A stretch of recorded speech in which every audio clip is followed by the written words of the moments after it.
देखिए, इसी पर बात करने के लिए मेरे साथ कौन कौन है। मेरे साथ इस पर बात करने के लिए प्रेम शुक्ला हैं, बीजेपी के प्रवक्ता अजय उपाध्याय हैं, कांग्रेस पार्टी के प्रवक्ता मेरे साथ कर्नल शैलेंद्र सिंह है, इस वक्त डिफेंस एनालिस्ट के तौर पर मेरे साथ मेजर जनरल सुधाकर सर दिख रहे हैं, as defence expert Manish Jha हमारे संवाददाता दिख रहे हैं, और मेरे साथ अभी पिनाक रंजन सर भी जुड़ेंगे एज अ डिप्लोमेसी एक्सपर्ट। सबसे पहले तो मैं मनीष आपसे इस बात का मतलब समझना चाहूंगा। आप ये बताइए, क्या है पुतिन की इस बात का मतलब जब वो कहते हैं कि प्रधानमंत्री नरेंद्र मोदी ने कई बार यूक्रेन युद्ध का शांतिपूर्वक हल ढूंढने की और युद्ध रुकाने की कोशिश की?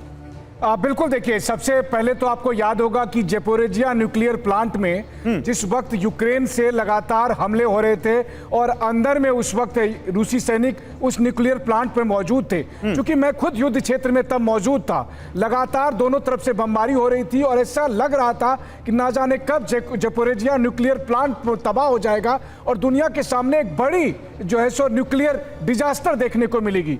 उस वक्त अमेरिका ने प्रधानमंत्री मोदी को कहा कि आप प्रेसिडेंट पुतिन से बात करिए और फिर इसका कोई समाधान निकालिए। फिर प्रधानमंत्री मोदी ने प्रेसिडेंट पुतिन से बात की और उसके बाद यह तय हुआ कि ठीक है, ज़पोरिजिया न्यूक्लियर प्लांट का जो इलाका है वहां पर कोई बमबारी नहीं होगी। तो सोचिए, अगर दुनिया में यह न्यूक्लियर डिजास्टर, देखिए राजनीति की बात छोड़ दीजिए, मैं चूंकि खुद युद्ध क्षेत्र में रहा हूं और मैं आपको यह कह सकता हूं कि उस समय न्यूक्लियर डिजास्टर को रोकने में भारत ने, प्रधानमंत्री मोदी ने बड़ी भूमिका अदा की। यह बात अमेरिका भी कह रहा है और आज उसी बात की मुहर लगाई पहले प्रेसिडेंट पुतिन ने। दूसरी बात, अकेले ऐसे नेता है दुनिया भर में जो बाइडेन से भी मिले, जो जेलेंस्की से भी मिले, जो पुतिन से भी मिले। जब पुतिन से मिले तो उनकी हां में हां नहीं मिलाया। सितंबर 2022 में कहा कि यह दौर युद्ध का नहीं है, और आज क्या कहा? आज आप सोचिए, क्रेमलिन में बैठकर पुतिन सामने बैठे हो, तब कौन नेता आपको कहेगा कि युद्ध क्षेत्र में समाधान नहीं निकल सकता है, बंदूक और गोलियों के बीच में शांति नहीं हो सकती। और यही मैं बोल रहा हूं, इसीलिए मैं बोल रहा हूं यहां पर पिनाक रंजन सर, आप डिप्लोमेसी को समझते हैं, जियोपॉलिटिक्स को समझते हैं। अगर आज वो देश जो युद्ध लड़ रहा हो वो ये कहे कि हमारे सामने जो देश बैठा है, हमारे सामने जो इस देश के पीएम बैठे हैं, इन्होंने कई बार युद्ध रुकवाने की कोशिश की, शांति से हल ढूंढने की कोशिश की, तो दुनिया को इसका क्या मैसेज है पिनाक सर? मैसेज ये है कि रशिया चाहता है डायलॉग, चाहता है कि ये हल हो जाए, पर जो पश्चिमी गुट है वो नहीं चाहता। वो यूक्रेन को बलि का बकरा वो बना चुके हैं और वो चाहता है कि ये लड़ाई चलती रहे, क्योंकि वो रशिया का नाक जमीन तक रगड़ना चाहता, और वो होने वाला नहीं, क्योंकि वो जो वेस्टर्न एरोगेंस जो है वो अपने उस एरोगेंस वाली सीट से उतर नहीं पा रहे कि हमने चालू किया है तो हम चालू करते रहेंगे। पर वो ये नहीं समझ रहे हैं कि इसका हल, जैसे प्रधानमंत्री मोदी जी ने कहा कि न तो ये एरा ऑफ वॉर है, न ही बंदूक गोली से इसका हल निकले, इसको बैठ के बातचीत किया जाए, पर वो नहीं हो पा रहा।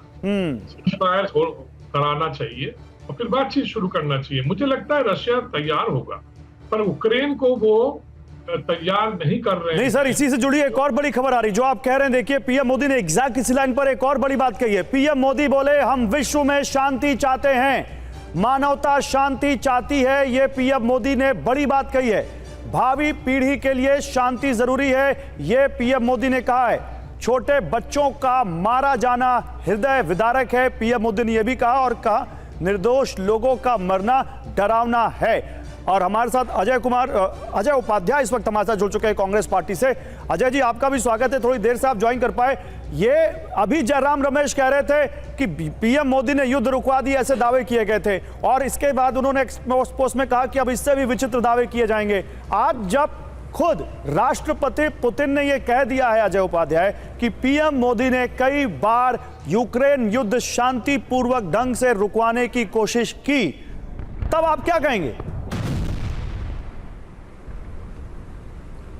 देखिए, दो तीन बातें हैं। प्रधानमंत्री का रूस दौरा और उसके तहत जो भारत रूस संबंध है, जो वर्षों से हमारी सदियों पुरानी एक आपस के संबंध रहे, उन संबंधों का एक तरह से निरंतरता का ही एक परिणाम मैं मानता हूं। पर जो बात आपने प्रश्न किया है, ये तो आप सबको पता है, पूरे भाजपा के साथियों ने, यहाँ जो बैठे साथी हैं शायद वो भी, और बाकी सभी ने, आईटी सेल ने इनका लगातार क्या प्रचार प्रसारित किया था उस दौरान कि यूक्रेन में जो है युद्ध रुकवाया था भारत को, और रसा ने प्रधानमंत्री जी के प्रयास पर। बट सच्चाई सबको पता थी उस दौरान कैसे हमारे जब छात्र वहां से लौटे थे, जिनकी आज ना पढ़ाई है ना उनके पास पैसा है, उसके लिए भी सरकार कोई ध्यान नहीं दे पाई। वो सभी लोगों ने क्या बिलख बिलख करके इस देश के अंदर आकर के क्या बात रखी थी कि ऐसा कोई युद्ध रुकवाने वाली बात नहीं थी।